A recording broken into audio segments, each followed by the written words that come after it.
আজকে বানাচ্ছি চিংড়ি মাছ দিয়ে কচুরলতি। তার জন্য কড়াইয়ে সর্ষের তেল দিয়ে দিয়েছি, কালো জিরে ফোড়ন দিয়ে দিয়েছি, তেজপাতা লঙ্কা ফোড়ন দিয়ে দিয়েছি। এগুলো ভাজা হয়ে গেছে। এরপরে একটু বেশি করে এটাতে পেঁয়াজ দিতে হবে, তার জন্য পেঁয়াজটা একটু বেশি করে দিয়ে দিয়েছি। এবারে তেলের মধ্যে দিয়ে এটা ভালো করে একটু ভেজে নেব।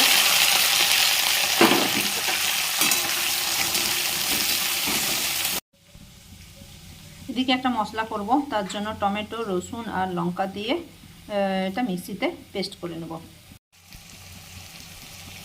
ভালো করে পেঁয়াজটা ভেজে নেওয়ার পর এতে মশলার পেস্টটা দিয়ে দিয়েছি।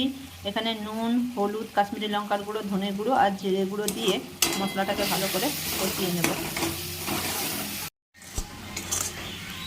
মশলাটা ভালো করে কষানো হয়ে গেছে। এরপরে নুন হলুদ দিয়ে ভেজে রাখা বাগদা চিংড়িগুলো দিয়ে দিচ্ছি, দিয়ে এটা একটু নেড়ে নেব।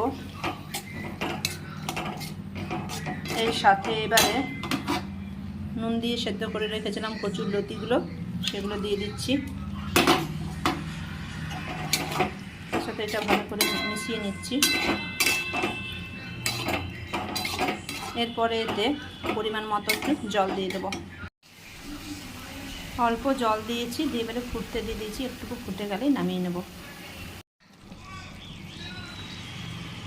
আমার চিংড়ি দিয়ে কচুরলতি হয়ে গেছে। নামানোর আগে অল্প একটু চিনি দিয়ে দিয়েছি। আমার হয়ে গেছে। ভিডিওটা দেখার জন্য ধন্যবাদ।